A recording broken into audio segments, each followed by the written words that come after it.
Hello everybody. हमने last lecture में pollination, double pollination पढ़ा था एंड डायग्राम्स के साथ हमने उसकी स्टडी की थी। Now we are going to study the further female and male reproductive organs in detail.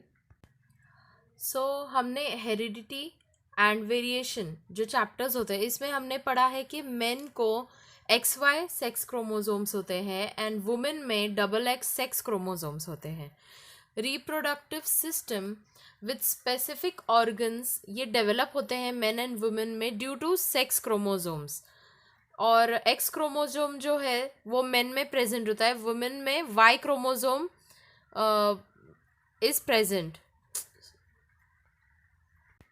जो एक्स क्रोमोसोम रहता है वो मेन और वुमेन दोनों में रहता है, मगर वाई क्रोमोसोम जो है it's present only in main. तो हम इसका structure and functions of human reproductive system पढ़ेंगे, जिसमें से पहला है human male reproductive system. Mail reproductive system होता है ह्यूमंस का, उसमें testis, ducts and glands present होते हैं। Testes are present in the scrotum outside the abdominal cavity. Here we can see testes. They contain various seminiferous tubules. Germinal epithelium जो present होता है tubules में, ये मियोसिस में डिवाइड होता है और प्रोड्यूस करता है स्पर्म्स को। ये स्पर्म्स जो है कैरी फॉरवर्ड होते हैं in various tubules. The sequence of those tubules are testes, vas efferens, ये testes है, vas efferens, epididymis, here we can see, vas deferens यहाँ, and ejaculatory duct, this part is known as ejaculatory duct, urinogenital duct, it's here. So as the sperm are pushed forward, ये जैसे ही push होता है they become mature and are able to fertilise the ovum. Seminal vesicles जो हैं ये secrete करते हैं इजैक्यूलेटरी डक्ट में, whereas Cowper's gland and prostate gland they ejaculate in secrete in urinogenital duct, this duct. Semen is formed of sperms and secretions of all these glands, and semen is ejaculated through penis. अब हम पढ़ेंगे human female reproductive system. All organs of female reproductive system ये होते हैं abdominal cavity में। It includes pair of ovaries, here we can see a pair of oviducts, here they are, pair means दो होते हैं, ओके, तो everything is two. A pair of bulbourethral gland is also present. Every month इसमें से ovum release होता है abdominal cavity की तरफ, दोनों ओवरी से, और फिर फ्री एंड ओविडक्ट का जो है फनल शेप का होता है। We can see it is funnel shaped, this part funnel like है, an opening is present at the center of it.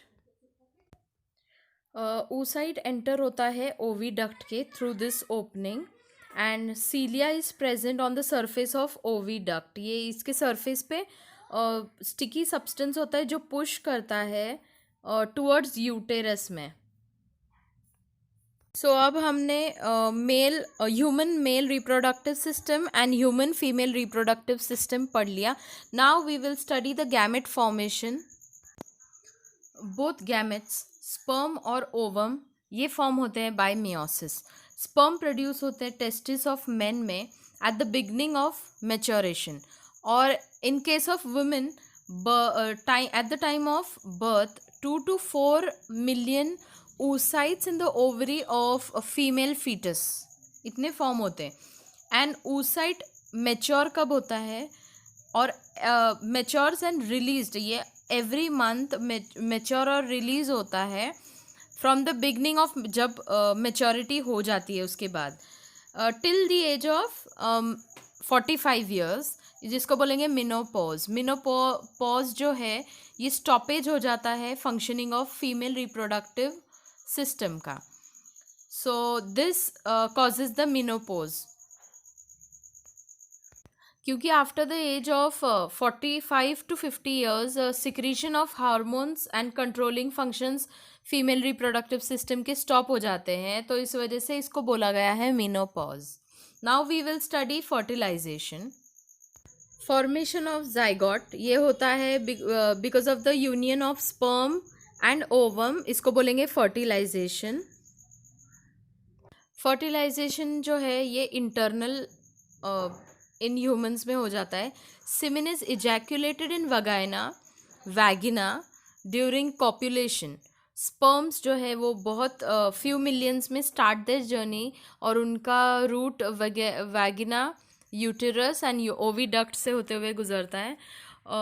And बहुत सारे मिलियन स्पर्म्स में से ओनली वन जो ओवम को ओविडक्ट में जाके फर्टिलाइज करता है.